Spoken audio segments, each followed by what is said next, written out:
25 to 5 on a Friday afternoon, and you know that means one thing. It's time to talk money with Luke Smith from Envision Financial. Luke, thanks for dropping by. Good afternoon. Another Friday, it whips around so quickly, doesn't it? We're here every other day, it feels. Every other day. But today we're talking about superannuation contributions, and are they all the same, or are there important differences? Now let me guess, there might be some important differences. Yeah, look, very much so. And this was, I guess, confirmed for me yesterday. I had a gentleman in the office who was adamant that the way he knew the law was where the law was at. And he was very surprised to learn that you don't need to be working to make a super contribution, for example, or that you can have more than one super fund away from one that is provided by your employer. And I think that's a big thing that people need to keep in mind is come into this with an open mind. Have a clean slate in relation to what you're working with and what you can take advantage of, because sometimes preconceived ideas aren't necessarily appropriate or accurate, or things may have changed that will allow you to take advantage of a variation of what you thought it was. And that's really what we're going to touch on today is how can I make a contribution and how do some of those things differ? Yeah. And of course, as you say, things do change. So every now and again, the government, in its wisdom, decides to change the rules, and it's hard sometimes to keep up with those things. So it's always important to check with your advisor about whether or not you've got the right end of the stick and how you can go about this process. Now, if you want to make an additional contribution to your super, there's a few different choices to make, aren't there? That's right. So when we think about putting money into super, one of the key things we need to start with is thinking about whether we are or not going to claim a tax deduction. Because a lot of people know about the 27,500 concessional limit, and that's the most you can put into super and claim a tax deduction. But a lot of people aren't aware of the non-concessional limit of $110,000 a year, or $330,000 in one go if you have a big chunk of cash. So we start by saying, what am I trying to achieve? I want to claim a tax deduction. What's my limit?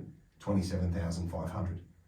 An extension of that could be then, do I want to use the bring forward rules, which means that you haven't used all of your concessional cap since the 2019 financial year, and you're able to put in some additional money in certain situations to increase the amount of tax deduction that is available to you in a single financial period.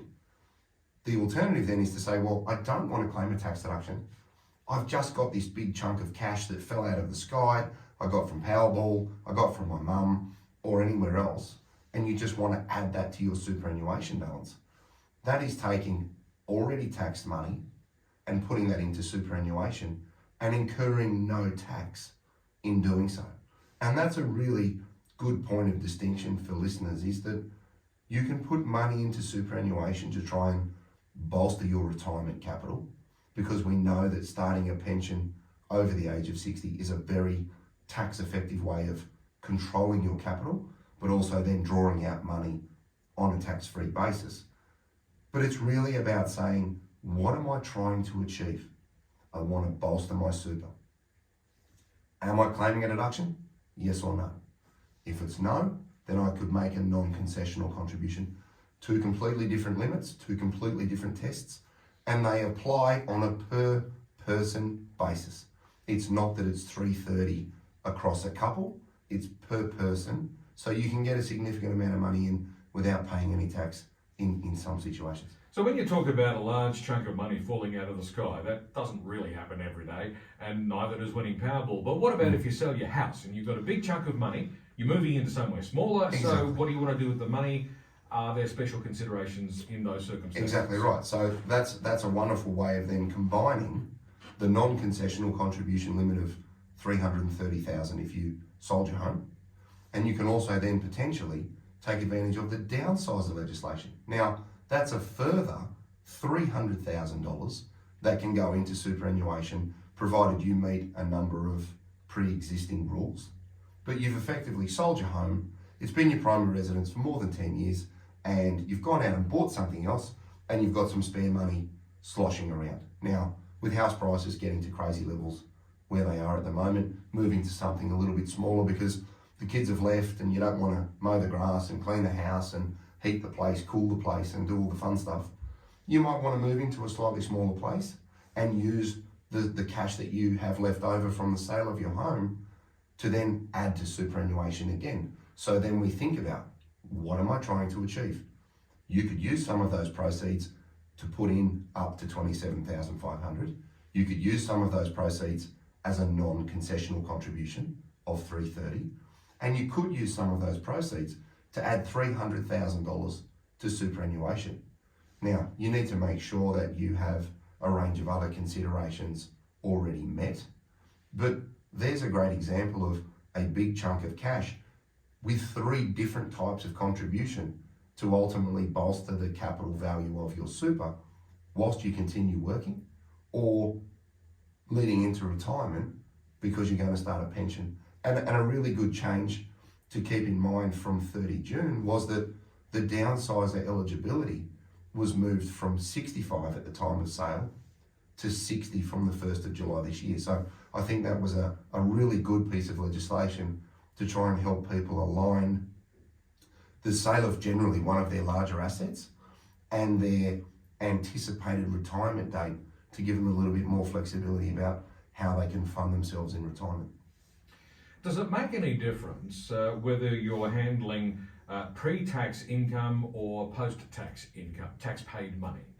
Not really, because if you're going to claim a tax deduction, that can help you from an income tax perspective, because it will reduce the taxable portion of your salary, which is advantageous. When you make a downsizer or a non-concessional contribution, you're not claiming a tax deduction. So where money has come from a taxed or tax-free asset, it's the use of the capital going into the fund. In that example, you could have sold an investment property. You may have capital gains tax, and that's where some of those proceeds may be used to take advantage of the bring forward concessional rules and maximise your level of tax deduction in the year that an investment asset is sold. So that's another great way of engaging with your accountant and making sure that you're maximising the tax efficiency and the use of your funds through the sale of an asset to get the best possible outcome going forwards. Okay, now you've mentioned the caps on the various types of contribution. Are there other limitations? Yeah, there are. So if you reach your transfer balance cap of $1.7 million, and you can do that by having at least $1.7 million in your personal super fund, or you have a defined benefit pension, and that is assessed against that $1.7 million limit. So let's say you had a $100,000 pension from the government because you're in a defined benefit scheme. That may have used up 1.6 million of your $1.7 million cap. So you need to make sure that you're not going over, because you need to also consider your total super balance limits, and that will determine whether all of the $330,000 for non-concessional contributions is available to you at the time you make the contribution. So you need to make sure you've covered off some other thresholds. Don't just race out and throw in 330 thinking it's fine, because if you have 1.6 million in super, you may be surprised to find out that that actual limit is not available to you because of the total value of your superannuation. So just check your limits before you do anything, and a great way to do that is to engage with your accountant and make sure that it's part of your broader strategy. Okay, simple question, probably a dumb question. What happens if you put too much money in your super? Do they take it away from you? They penalise you for doing so. Yeah, and it's not pretty. Okay. Yeah, it's one of those things. So don't do it. Just don't do it. Yeah. Right. Yeah, exactly right. Look, what are the things that people should consider when it comes to making contributions? Yeah, so I like always, I say start with why. Why are you doing it? Because your why will then direct you down the correct path, whether it's deductible, non-deductible, downsizer. Could be a contribution. You might want to bolster up your spouse's superannuation because you want to spread the estate planning control going forward. So think about why you're making the contribution. What are the limits that you need to adhere to? Check all of those out so there are no surprises. Have you met the work test? So this is an interesting one. So up to the age of 67, there is no requirement for you to be gainfully employed to put money into superannuation. If you want to claim a tax deduction, you need to meet a work test, which is 40 hours in 30 days, over the age of 67. a really, really positive change from the 1st of July this year, said that anyone can make a non-concessional contribution or non-deductible contribution up to the age of 75. The removal of the work test was passed. So you can throw money into superannuation, and the work test requirement only gets triggered if you wish to claim a tax deduction. So again, think about your why, and then ensure that you just check, am I 67 or not? Do I need to meet that test to do it? If you're under 67, you can throw it in and you'll be fine. Look at your histories. So go back to your super fund and see if you've utilised your concessional contribution cap from the 2019 financial year coming forwards.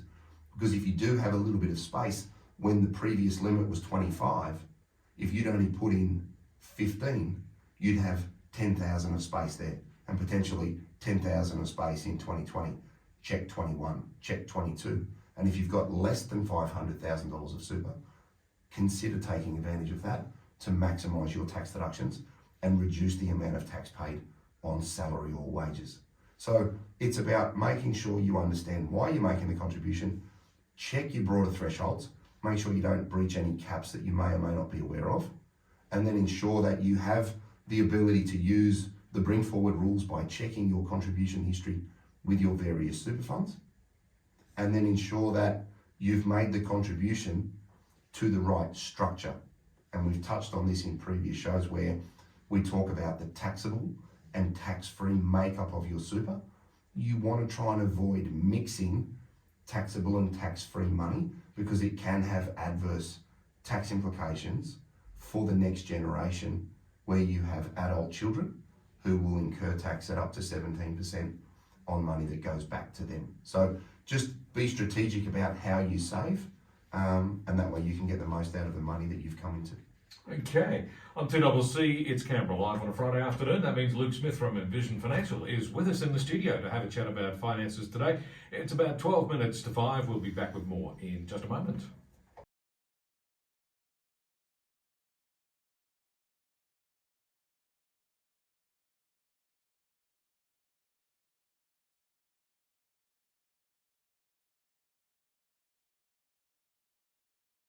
Eight minutes to 5 on 2CC. It's a Friday afternoon. Luke Smith from Envision Financial's in the studio today. We're talking about, are all superannuation contributions the same? And I think by this stage of the program we've established they're not. Exactly, and I think that's really, really important for the listeners, is to consider that there may be things that you're not taking advantage of just because you've never known that it was available to you. So I think, I'd really like people to take from today is have an open mind about getting advice and making the most of the contribution options that are available to you, but also then making sure that you align them with your why. Because just because something can go in doesn't mean that you need to put it in. If you want to retire early and you're 50, don't go and throw all your money into super, because you're going to have to wait probably 10 years to get it. You might look at a family trust or make investments in another vehicle. And that's really it, is don't just do it because you think you have to. Think about why, and then consider the contributions from there, because there are a number of benefits of bolstering your superannuation. There are a number of benefits of starting an income stream from super over the age of 60. But when making contributions, think about the tax implications for your children. Think about not mixing, as we said earlier, the taxable and tax-free components, because whilst you may be over 60 and everything comes out to you tax-free, and everything inside your fund may be tax-free, if you get hit by a bus and it goes to your adult children, it may not be tax-free, and they may incur a significant amount of tax when you could have taken strategic steps to limit that impost by thinking with the end in mind. And I think that's really, really important from today, is know your limits, understand your why, think about the right structure to receive those contributions. If you've got an existing super fund and you're going to make a downsizer contribution and a non-concessional contribution, I would not necessarily be putting all of that money into one fund for a raft of different reasons. So it's always about looking at the resources that you have available to you. What do I need to live on? What's my number? Have a really good idea of what you need to keep the doors open at home, and then consider how you can make these types of contributions to lower your personal tax, bolster your superannuation, manage your broader tax position, and ensure that you're not taking out any more than you need to, because there are percentage limits set by the government as to how much must come out of a pension account each year, depending on your age. So keeping those sorts of things in mind will give you the best ability to get the outcome that you're after, whilst ensuring that you've also considered total super balance limits, previous contributions, triggering bring forward non-concessional caps. It's actually got a lot to it, and there's a lot of stuff bubbling under the water that you need to make sure you've considered before you just race out and throw $330,000 into super, because you may find that there are some adverse penalties that you may not enjoy. And the last one would be, remember that there's an age limit on deductible contributions of 67, so you may need to meet the work test to be able to put the money in and claim a tax deduction from that age onwards. So there's a few things there to keep in mind, but it's not the minefield that it sounds like. You just need to be organised, ensure your paperwork's in check, and you can get some really, really good advantageous outcomes when it comes to building your super balances. So the key points, I guess, are the limits, where you've got the caps on the different types of contributions. Yep. You've got the cap on the overall quantity of funds you have in the super fund. Yep. And then, of course, you've got the consideration of that age limit for the work test, if that's applicable in your case. Yep, exactly right. And that's why it just plays to be organised and ensure that you've double-checked, triple-checked before you go make any contributions, and then ensure that your paperwork is rock solid and you've notified the fund whether you are going to claim a tax deduction or not through the use of a notice of intent. Because where you use your own money, you must tell the fund, hey, Mr. Super Fund, I've put $20,000 in and I want to claim a tax deduction. And then they will remit the tax to the ATO. You will put that in your tax return, and your accountant will lodge a tax return. The super fund will lodge a tax return, and they will meet up in ATO heaven, and you will get all the deductions you're entitled to. Fantastic. So let's wrap it up. Where can listeners get more information? Yeah, so office number 6260-4749. We've got envisionfinancial.com.au on the internet. We've also got the podcast, The Strategy Stacker. Luke Talks Money on iTunes and Spotify. And we've got the YouTube channel Envision Financial Canberra, where you can subscribe and get all of the shows and all of the backlog and all of the library that's there, discussing all the strategies we've covered off. Fantastic. We'll catch you again next Friday. See you next Friday. Luke Smith from Envision Financial back in the studio again at the same time next Friday afternoon to talk money matters one more time. It's about 3 minutes to 5 now on 2CC. It's Canberra Live, and all the latest news is coming up next.